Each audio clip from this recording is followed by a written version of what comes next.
يا أيها الناس قد جاءتكم موعظة من ربكم وشفاء لما في الصدور وهدى ورحمة للمؤمنين.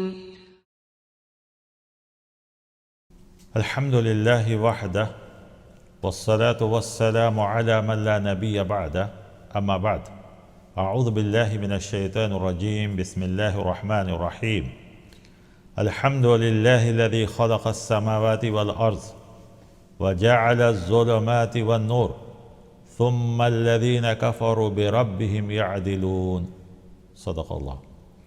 خواتین و حضرات، تفسیری سلسلہ میں آج آپ کے سامنے سورۃ الانعام ہے. انعام جانوروں کو کہتے ہیں، چوپائے. سورۃ المائدہ میں آپ نے سنا کہ وہاں بعض جانوروں کو حرام بتلایا گیا، اس کا گوشت، اس کا کھانا، کیونکہ انسانوں میں ایک عجیب چیز ہے کہ وہ جو چیز چاہتے ہیں کھا لیتے ہیں، جو چیز چاہتے ہیں اپنے لیے حلال ٹھہرا لیتے ہیں. تو اس سورہ میں بھی چند جانوروں کا ذکر کیا گیا، لیکن یہ سورہ مکی ہے. اب تک جتنی صورتیں آئی تھی وہ سب کے سب مدنی تھی. مکی اور مدنی صورتوں میں تھوڑا سا فرق یہ ہوتا ہے کہ مدنی صورتوں میں زیادہ سے زیادہ ایمان والوں کو خطاب ہوتا ہے، کہیں کہیں عام انسانوں کو، اہل کتاب کو، ان سب کو. اور اس میں زیادہ احکام ہوتے، قوانین، اصول، ضوابط، اخلاق کی چیزیں. جبکہ مکی صورتوں میں زیادہ سے زیادہ توحید، رسالت، آخرت، انبیاء کے واقعات اور انبیاء کے واقعات کے ساتھ ساتھ ایمان والوں کو خوشخبری، بے ایمانوں کو عذاب کا وعدہ، اور ان کی قوموں کا ذکر کر کے انکار کرنے والوں کو تنبیہ اور ان کو نصیحت، ان کو دعوت. تو یہ سورہ مکی ہے اور اس کی شروعات الحمد سے ہو رہی ہے. اللہ تعالیٰ کہہ رہے ہیں کہ اللہ ہی ہے جس کے لیے ساری تعریف. کیوں؟ اس لیے کہ خلق السماوات والارض، وہی زمین اور آسمان کو پیدا کیا. وجعل الظلمات والنور، اور اندھیرے کو اور اجالے کو، یعنی تاریکی اور روشنی کو پیدا کیا. لیکن اس کے بعد اللہ تعالیٰ کہتے ہیں ثم الذین کفروا بربہم یعدلون.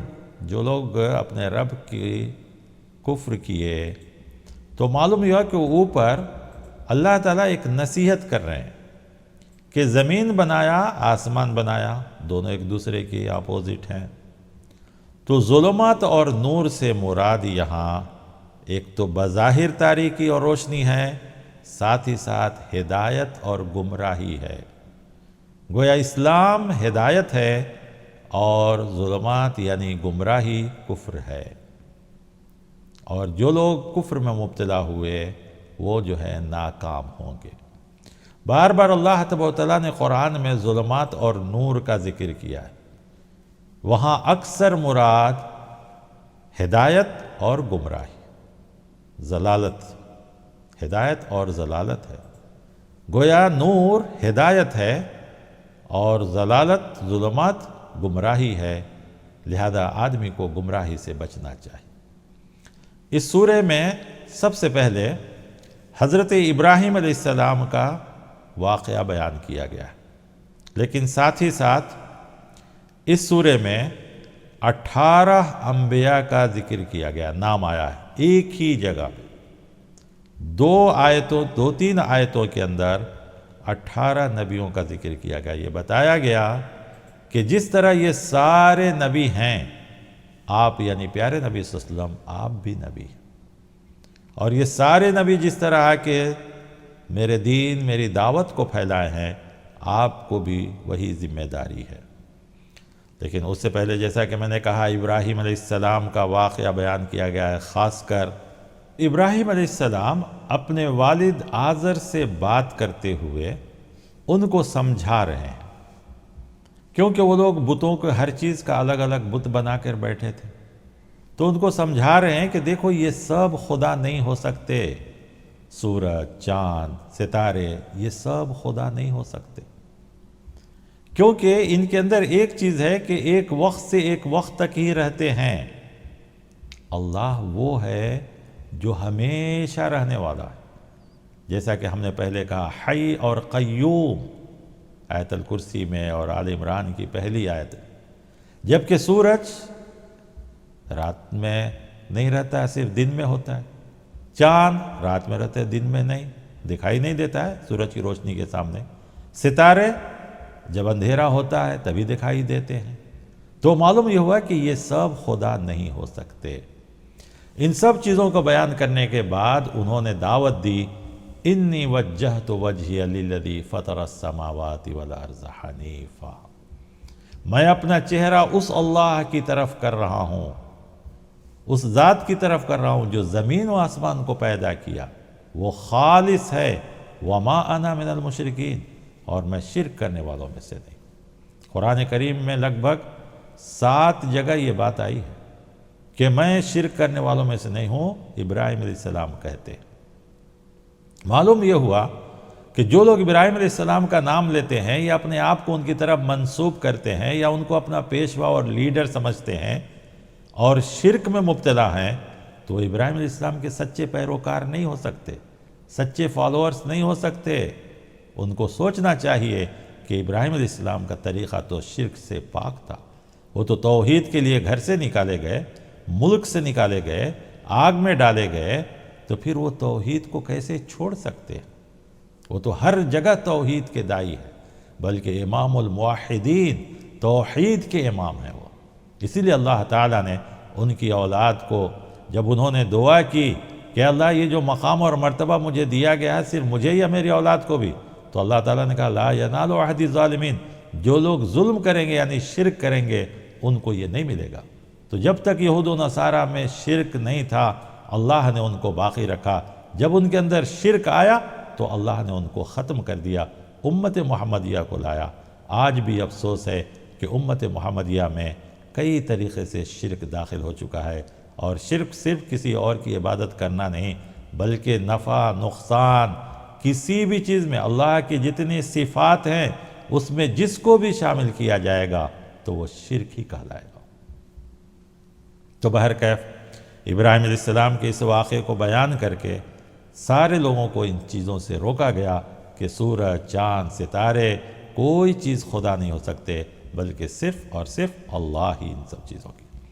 تو اس سورہ میں توحید کو اور رسالت کو ابراہیم علیہ السلام کے ذریعے سمجھایا گیا ہے، ساتھ ہی ساتھ ان سارے نبیوں کا نام لیا گیا، حضرت نوح، حضرت ابراہیم، حضرت اسحاق، یعقوب، پھر اس کے بعد جو ہے ان کے خاندان سے داؤد، سلیمان، ایوب، یوسف، موسیٰ، ہارون، زکریا، یحییٰ، عیسیٰ، الیاس، اسماعیل، یسع، یونس و لوط علیہم السلام۔ اللہ کی ان سب کے اوپر سلامتی ہو۔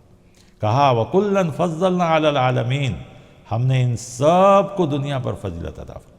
پھر اس کے بعد کہا کہ اس کے علاوہ بھی نبی ہیں ان کے خاندان میں سے، ان کے بڑے یا ان کے بھائی یا ان کے دوسرے، ان سبوں کو ہم نے ہدایت دی صراط مستقیم کی۔ اور صراط مستقیم کون سی ہے؟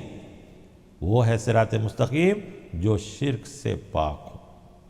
آیت نمبر 88 اس سورے کی، ان 18 نبیوں کا ذکر کرنے کے بعد اللہ تعالیٰ نے کہا وَلَوْ أَشْرَكُوا، اگر ان میں سے کوئی بھی شرک کر لے یا یہ لوگ شرک کر بیٹھے، لَحَبِطَ عَنْهُمْ مَا كَانُوا يَعْمَلُونَ، تو ان کے سارے عمل باطل ہو جائیں گے۔ سوچ کر دیکھیے، انبیاء سے شرک اگر ہو جائے تو سارے گناہ، ساری نیکیاں ختم ان کی، تو شرک کتنا بڑا گناہ ہے۔ اور یہ شرک بار بار میں کہہ رہا ہوں، اللہ کی ذات، اللہ کی صفات اور اللہ کی عبادت، تینوں چیزوں میں، الوہیت، ربوبیت، ان سب میں اگر وہ شرک کرتا ہے دن میں سے کسی میں بھی تو وہ شرک ہی کہلائے گا۔ لہذا ہمیں شرک سے بچنا چاہیے۔ پیارے نبی صلی اللہ علیہ وسلم ہمیں کلمہ جو سکھایا گیا دعا کے طور پر، آپ صلی اللہ علیہ وسلم خود دعا کرتے ہیں اللہم انی اعوذ بک من ان اشرک بک شیئا وانا اعلم بہ، کہ میں اس شرک سے پناہ مانگتا ہوں جو میں جان کر لوں یا انجانے میں ہو جائے۔ حدیث میں مثال دی گئی کہ شرک ایسی چیز ہے کہ آدمی کر بیٹھے گا اسے معلوم تک بھی نہیں ہوگا۔ بتلایا گیا کہ جیسے ایک رات اندھیری ہو، کالا پہاڑ ہو، اس کے اوپر ایک کالی چیونٹی چلے گی، کسی کو معلوم نہیں ہوگا، انسان شرک کر بیٹھے گا۔ اور اللہ تعالیٰ ہی ایک ایسا ہے جو اس کالے پہاڑ اندھیری رات کے اوپر چلنے والی کالی چیونٹی کو بھی جان دیتا ہے۔ انبیاء نے ہمیشہ اپنی زندگی میں کس کو یاد کیا؟ یونس علیہ السلام مچھلی کے پیٹ میں کیا کہا انہوں نے؟ لا الہ الا انت سبحانک کہا، اللہ کو یاد کیا انہوں نے۔ سارے انبیاء کی دعائیں یہی بتلاتی ہیں کہ صرف اور صرف اللہ کو۔ حضرت ابراہیم علیہ السلام کے پاس جب ان کو آگ میں ڈالا جانے لگا تو جبرائیل علیہ السلام آئے اور کچھ کہنے لگے تو اللہ تعالیٰ نے کہا کیا میرے اللہ کو معلوم نہیں ہے؟ تو جب کہا کہ ہاں اللہ کو معلوم، تو کہا اے جبرائیل تمہاری مدد کی ضرورت نہیں۔ یہ کون سی چیز ہے؟ توحید۔ حضرت حاجرہ جب ابراہیم علیہ السلام حضرت حاجرہ اور اسماعیل علیہ السلام کو مکے میں چھوڑ کر جا رہے تھے تو ایک عورت اکیلی، شیرخوار بچہ، وہ پوچھتی ہے ابراہیم علیہ السلام سے کہاں جا رہے ہیں؟ خاموش رہتے۔ کہاں جا رہے ہیں؟ خاموش رہتے۔ آخر وہ خود کہتی ہیں کیا اللہ کا حکم ہے؟ تو ابراہیم علیہ السلام کہتے ہیں ہاں۔ تو کہتی ہیں کہ جو اللہ آپ کو آگ سے بچا لیا وہ اللہ مجھے بھی اس بے آب و گیاہ میدان میں بچا لے گا۔ یہ کون سی چیز تھی؟ اللہ پر بھروسہ، توحید، کہ صرف اور صرف اللہ ہی حفاظت کرنے والا، اللہ ہی ہر چیز کا مالک۔ تو بہرکیف 18 نبیوں کا ذکر کرنے کے بعد اللہ تعالیٰ کہتے ہیں وَلَوْ أَشْرَكُوا، ان لوگوں میں سے جن سے بھی اگر شرک ہو جائے یا ان سے شرک ہو جائے لَحَبِطَ عَنْهُمْ مَا كَانُوا يَعْمَلُونَ، تو ہم ان کے سارے گناہ نیکیوں کو باطل کر دیں گے، ساری ان کی نیکیاں ختم ہو جائیں۔ لیکن اللہ تعالیٰ کا نہیں، یہ وہ لوگ ہیں جن کو ہم نے کتاب دی، حکمت دی، نبوت دیا، تو گویا کہ یہ اللہ کی طرف سے ہدایت پر ہیں اور اللہ تعالیٰ ان کے ذریعے سے پوری دنیا کے اندر ہدایت کو پھیلائے۔ پھر اس کے بعد اس سورے میں ایک آیت آئی ہے، اور یہ قرآن کریم میں 2 بار یہ آیت آئی ہے، 2 جگہ، کہ مکے کو اللہ تعالیٰ نے ساری بستیوں کی سردار کہا ہے، اور پیارے نبی صلی اللہ علیہ وسلم کو کہا ہے کہ آپ اس بستی سے ساری دنیا والوں تک میرے پیغام کو پہنچائیں۔ کہا وَلِتُنذِرَ أُمَّ الْقُرَى وَمَنْ حَوْلَهَا، تو گویا آپ کی پیغام، آپ کی رسالت پوری دنیا کے لیے ہے۔ جیسے ہم کہیں کہ سینٹر پوائنٹ میں اور اس کے اطراف، تو مکہ ساری دنیا جانتی ہے کہ سینٹر پوائنٹ ہے، اور اس کے اطراف کا مطلب پوری دنیا، گویا آپ کی رسالت پوری دنیا کے لیے ہے۔ دوسری آیتوں میں صاف صاف آیا ہے کہ آپ صلی اللہ علیہ وسلم کو اللہ تعالیٰ نے پوری انسانوں کے لیے بھیجا، پوری دنیا کے لیے بھیجا، لیکن یہ آیت بھی نشاندہی کرتی ہے کہ آپ پوری دنیا کے لیے نبی ہیں۔ پھر اس کے بعد تخصیص کی گئی کہ وَالَّذِينَ يُؤْمِنُونَ بِالْآخِرَةِ، جو لوگ آخرت پر ایمان لاتے ہیں اور نمازوں کی حفاظت کرتے ہیں، ان سب چیزوں کا بھی اس میں ذکر کیا گیا۔ پھر اس کے بعد توحید کو ایک خاص طریقے سے اس سورے میں بیان کیا گیا، وہ بھی ایک مثال دی جا رہی ہے۔ کہا ان اللہ فالق الحب والنوى، بے شک اللہ زمینوں کو پھاڑ کر اس کے اندر سے پودوں کو نکالتا ہے، پلانٹس۔ آپ دیکھیے کسان زمین میں بیج ڈال دیتا ہے، اگر مٹی چاہے تو اس کو سڑا گلا کر ختم کر دے، لیکن اللہ تعالیٰ وہ چیزیں جو مٹی کو طاقت اور قوت ہے لیکن اللہ اس سے روک کر اس سے پودے کو نکالتا ہے۔ اور اس میں صاف صاف اللہ تعالیٰ یہ بھی بتلاتے ہیں کہ جس طرح ہم اس مٹی سے ایک معمولی چیز بیج کو ضائع نہیں ہونے دیتے ہیں، تو پھر انسان جس کو ہم کہتے ہیں کہ دوبارہ پیدا کریں گے تو کیسے ضائع ہو سکتا ہے؟ اس کو بھی اسی مٹی سے دوبارہ پیدا کرے گا۔ کہا یخرج الحی من المیت، زمین بھی مردار ہو جاتی ہے اس کو زندہ کر دیتا ہے، انسان کو بھی ویسا ہی زندہ کرے گا۔ اسی طرح اللہ تعالیٰ کہتے ہیں کہ ہم نے رات کو بنایا، سورج کو بنایا، چاند کو بنایا، ستاروں کو بنایا، سمندر کو بنایا، خشکی کو بنایا، یہ سب اللہ تعالیٰ کی چیزیں۔ تو جب اللہ تعالیٰ یہ ساری چیزیں بنا دیا ہے تو اے انسان، تم کو بھی پیدا کرنے والا اللہ ہی ہے۔ اس طرف اللہ تعالیٰ دعوت بھی دے رہے ہیں۔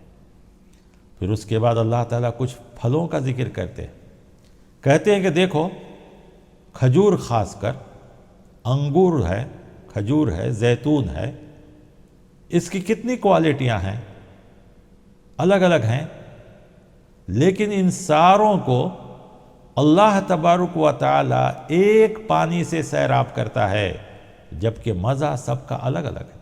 تو کون ہے وہ اللہ ہی ہے کہ اتنے سارے درختوں پر پانی تو ایک ہی برستا ہے، یا اگر زمین سے پانی دیا جاتا ہے تو وہ پانی بھی ایک ہی ہوتا ہے، لیکن سب کے مزے الگ الگ ہیں، سب کا کلر بھی الگ الگ ہے۔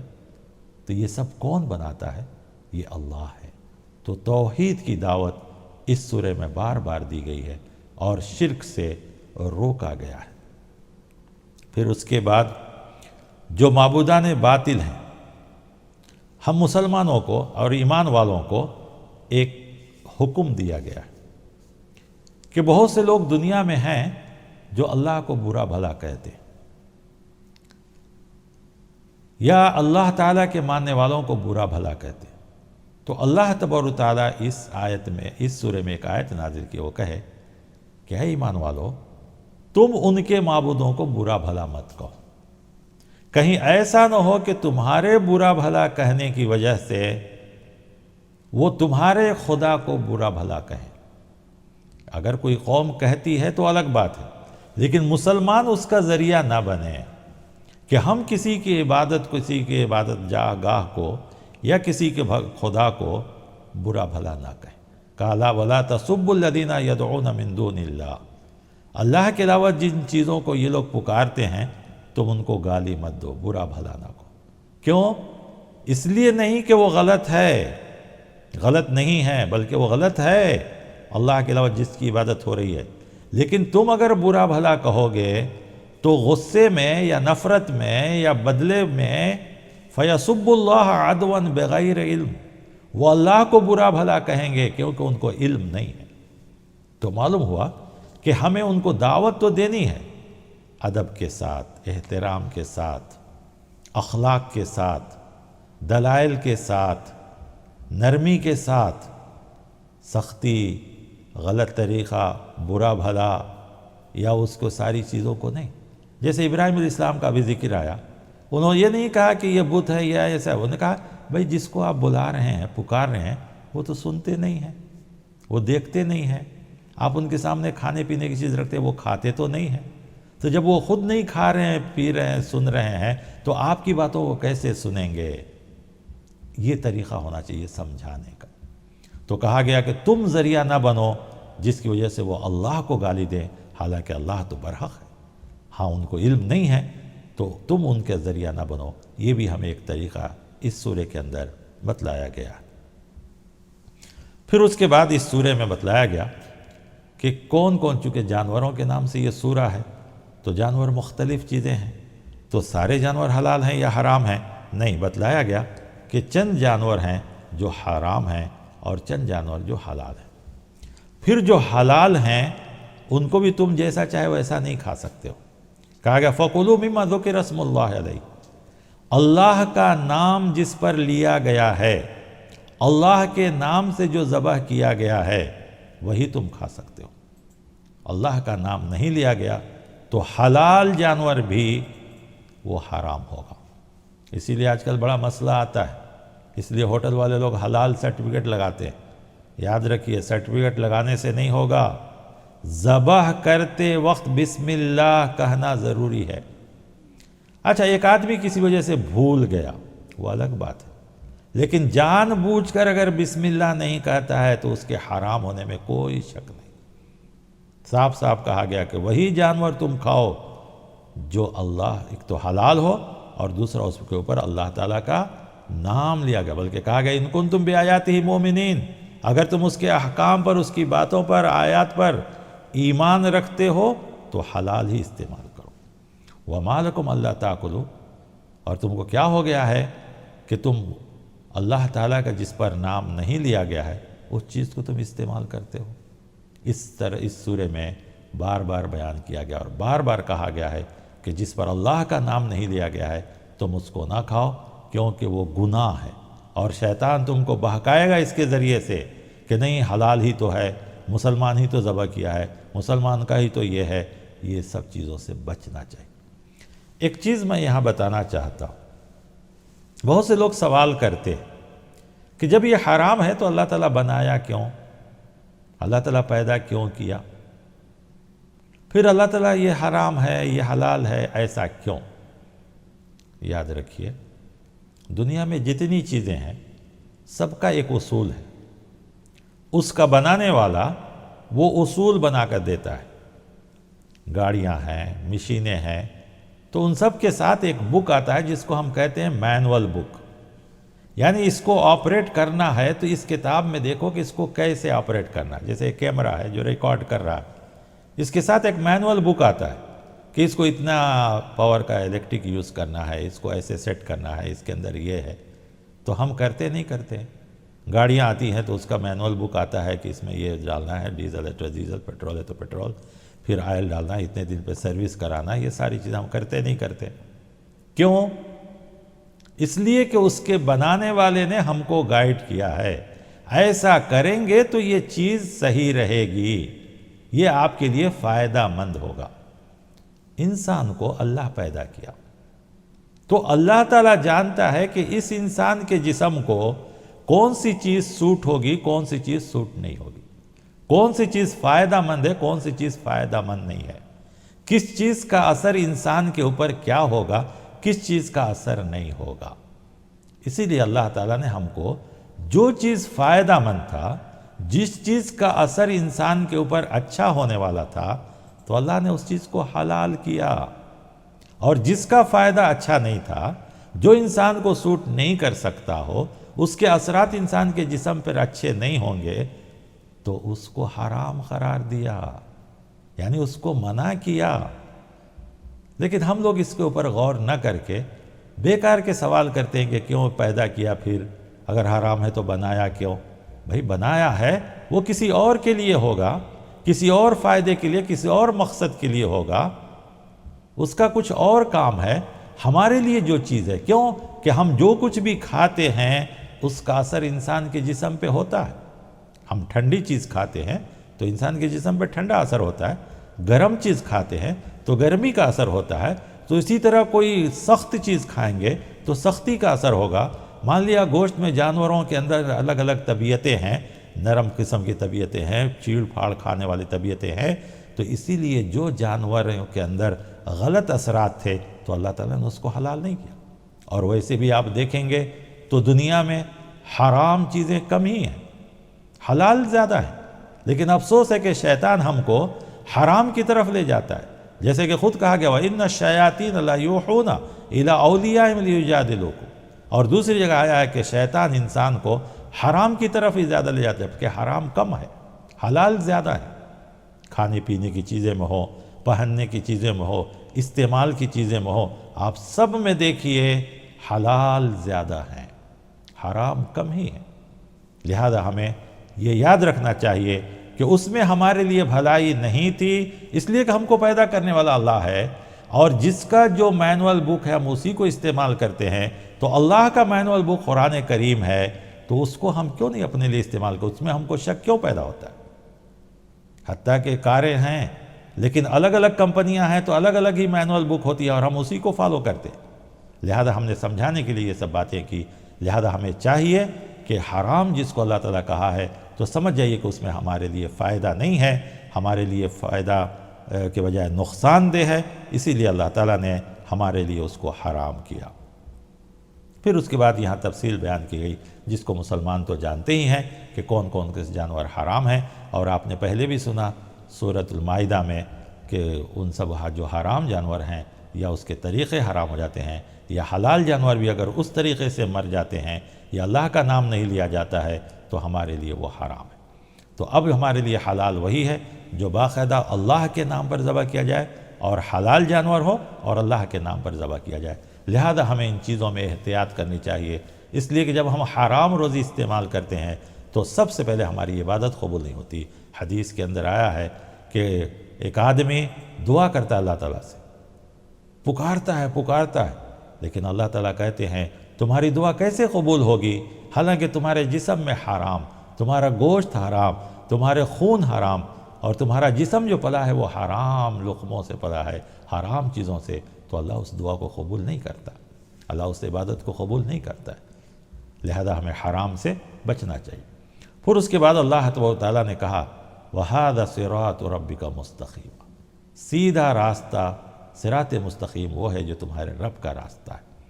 لہم دار السلام، اور جو لوگ اس سیدھے راستے پہ چلتے ہیں ان کے لیے سلامتی کا گھر ہے ان کے رب کے پاس، اور وہ اس کے حقدار ہوں گے، ولی ہوں گے، یعنی وہ اس کے ذمہ دار ہوں گے جو کچھ وہ عمل کر کے آئے۔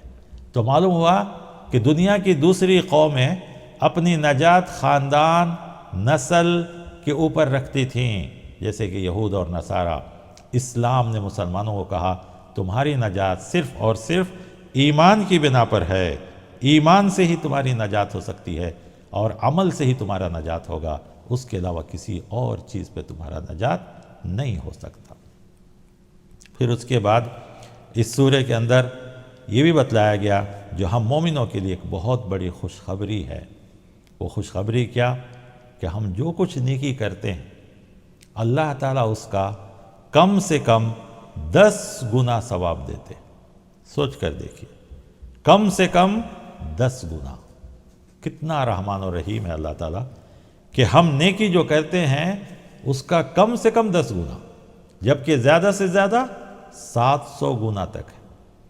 عام نیکی کا 10 گنا ہے، اس کے بعد 70 گنا ہے جو رمضان میں آیا ہے کہ جو بھی نیکیاں کرتے ہیں 70 گنا ثواب بعض احادیث کے طور، اور جو ہے سورہ بقرہ میں آیت آئی کہ اللہ کے راستے میں مال خرچ کرتے ہیں تو 700 گنا تک، بلکہ اس کو 2 گنا بھی کرتا ہے اللہ تعالیٰ۔ تو معلوم ہوا کہ اللہ کے پاس نیکی کا کم سے کم جو ہے 10 گنا ہے۔ اللہ تعالیٰ نے سورہ کی آیت نمبر 160 میں کہا من جاء بالحسنۃ فلہ عشر امثالھا، کہ جو آدمی ایک نیکی لے کر آئے گا ہم اسے کم سے کم 10 نیکیاں دیتے۔ جس طرح یہ قرآن بھی ہم ایک الفابیٹ، ایک حرف پڑھتے ہیں تو کم سے کم 10 نیکی ملتی ہے، جیسے کہ حدیث مشہور الف لام میم میں 30 نیکیاں۔ اللہ کے رسول صلی اللہ علیہ وسلم فرماتے ہیں میں نہیں کہتا کہ الف لام میم ایک حرف ہے، بلکہ الف ایک حرف، لام ایک حرف، میم ایک حرف، اور الف لام میم صرف کہنے کا 30 نیکی۔ تو قرآن اگر پورا آدمی پڑھتا ہے تو سوچ کے دیکھیں کتنی نیکیاں۔ اسی طریقے سے جو بھی ہم نیکی کرتے ہیں کم سے کم 10۔ حدیث میں لکل عمل ابن آدم، آدم کے اولاد کا ہر عمل کا بدلہ ہے، اور سب سے کم 10 گنا ہے۔ تو کہا گیا کہ تمہارے لیے یہ ایک بہت بڑی خوشخبری ہے، لیکن اللہ تعالیٰ کی رحمت یہی نہیں ختم ہوتی۔ اس کے بعد دیکھیں اللہ تعالیٰ کیا کہتے ہیں وَمَنْ جَاءَ بِالسَّيِّئَةِ، جو انسان گناہ کرتا ہے فَلَا يُجْزَى إِلَّا مِثْلَهَا، تو صرف ایک ہی گناہ لکھا جاتا ہے۔ لیکن حدیث میں یہ بھی آتا ہے کہ انسان جب گناہ کرتا ہے تو فوراً فرشتے لکھتے نہیں ہیں، نیکی کے فرشتے اس کو روکتے ہیں کہ رک جا بندہ کہیں توبہ کر لے گا، رک جا بندہ کہیں توبہ کر لے گا۔ جب توبہ نہیں کرتا تب لکھا جاتا ہے۔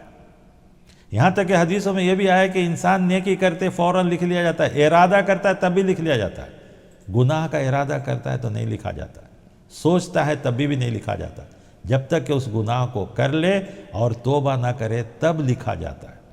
اللہ تعالیٰ کتنا رحمان و رحیم ہے۔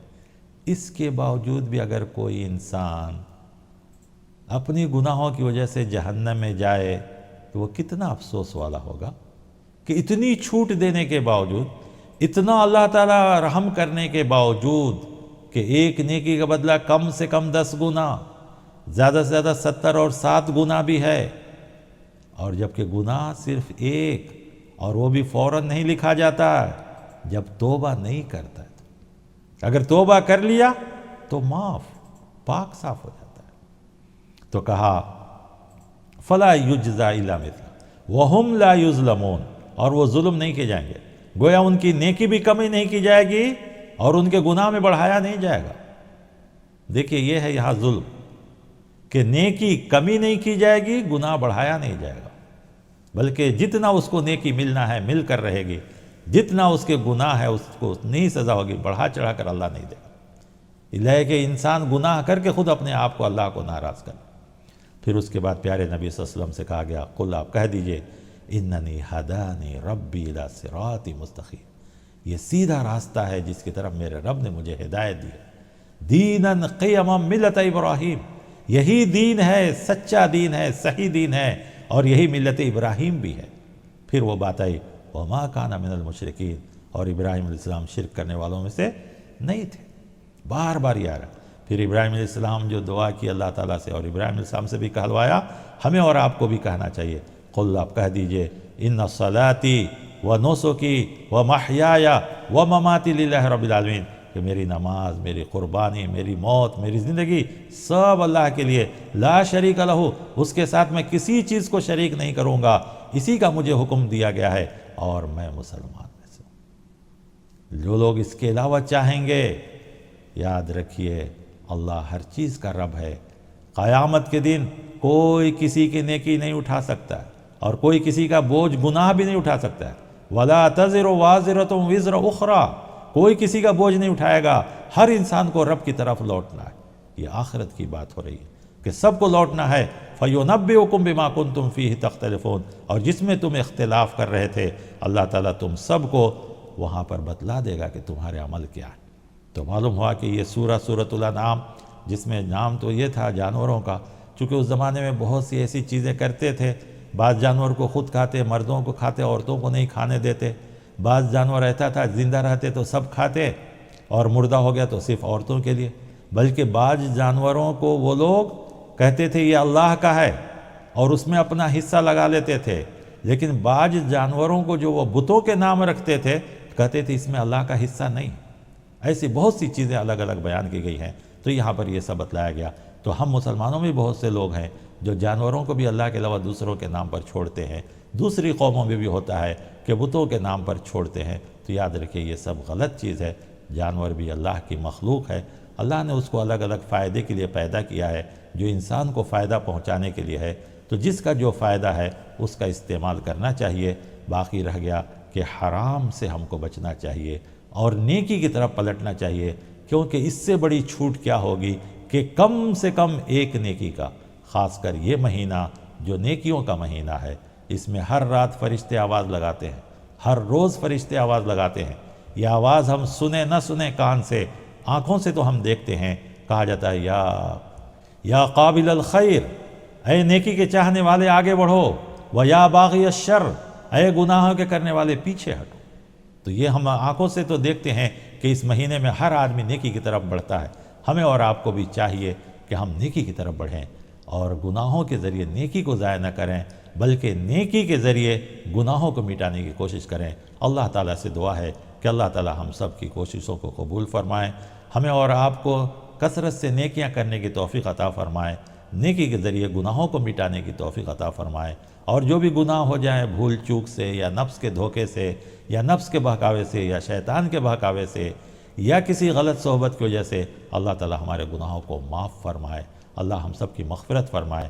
اللہ تعالیٰ سے دعا ہے کہ اللہ تعالیٰ اس قرآن کو سننے سمجھنے اور دوسروں تک بھی پہنچانے کی توفیق عطا فرمائے۔ آمین۔ وصلی اللہ علی النبی۔